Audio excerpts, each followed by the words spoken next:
வணக்கம். I am Manickavasagam, former DSP from Thanjavur.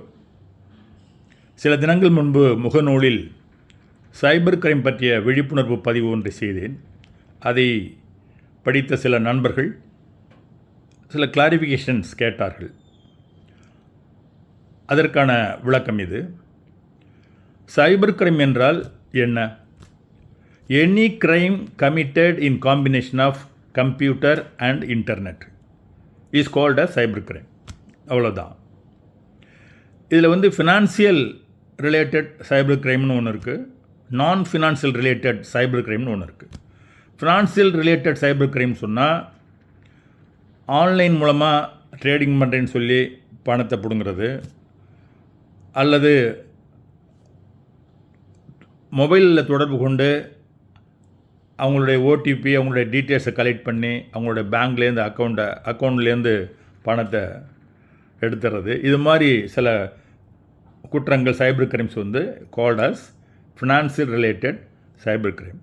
நான் financial related cyber crime என்றால் சென்டிங் அப்சீன் மெசேஜஸ், மற்றவங்களை அப்யூசிவ் வேர்ட்ஸில் டெக்ஸ்ட் பண்ணுறது, மற்றவங்களை அப்சீனிட்டி சில விஷயங்களை அனுப்புறது, சில பெண்களுக்கு சில அசிங்கமான படங்கள் அனுப்புறது, அவங்களுடைய ரெப்யூட்டேஷனை பாதிக்கிற வகையில் சில ரூமர்ஸை பரப்புறது, இதெல்லாம் நான் ஃபினான்சியல் ரிலேட்டட் சைபர் கிரைம்ஸ். அப்போ ஒரு நண்பர் கேட்டிருந்தார், சார் அரசாங்கம் 1930 சொல்லி ஒரு ஹெல்ப்லைன் நம்பரை கொடுத்துருக்காங்க, எனி பாதிக்கப்பட்ட சைபர் கிரைமினால் பாதிக்கப்பட்டவர்கள் இதில் உடனடியாக புகார் பண்ணுங்கன்னு சொல்லி, பட் எப்போ ஃபோன் பண்ணாலும் அதில் யாருமே எடுக்கிறதில்ல, என்ன செய்யலாம் அப்படின்னு கேட்டிருந்தாங்க. 1930 என்பது தேசிய அளவில் அரசாங்கம் அறிவித்துள்ள ஒரு ஹெல்ப்லைன் நம்பர், இந்தியா முழுமைக்கும். அப்போ உடனடியாக நமக்கு கால் கிடைக்காது, ரெஸ்பாண்ட் பண்ணுறதுக்கும் பாசிபிலிட்டி இல்லை. ஏன்னா ஒரே நம்பரு இந்தியா முழுவதும். அப்போ அது மேக்ஸிமம் ஃபினான்சியல் ரிலேட்டட் சைபர் கிரைமை மட்டும்தான் இந்த 1930 நம்ம யூஸ் பண்ணணும். ஒரு பேங்க்கில் திடீர்னு நம்ம இருக்கிறோம், நம்ம அக்கௌண்ட்லேருந்து டக்குன்னு 50,000 பணத்தை எடுத்துட்டான்னா என்ன செய்கிறது? டக்குன்னு 1930 அடித்து அந்த கம்ப்ளைண்ட் ரைஸ் பண்ணணும் வித்தின் 24 ஹவர்ஸில். அதற்காக உள்ளது தான் அது. அப்புறம் அது கிடைக்கல. அடுத்த ரெமெடி என்னன்னு சொன்னால், national cyber crime reporting portal அப்படின்னு ஒரு வெப்சைட் இருக்குது. அதுக்கு வெப்சைட் அட்ரஸ் www.cybercrime.gov.in.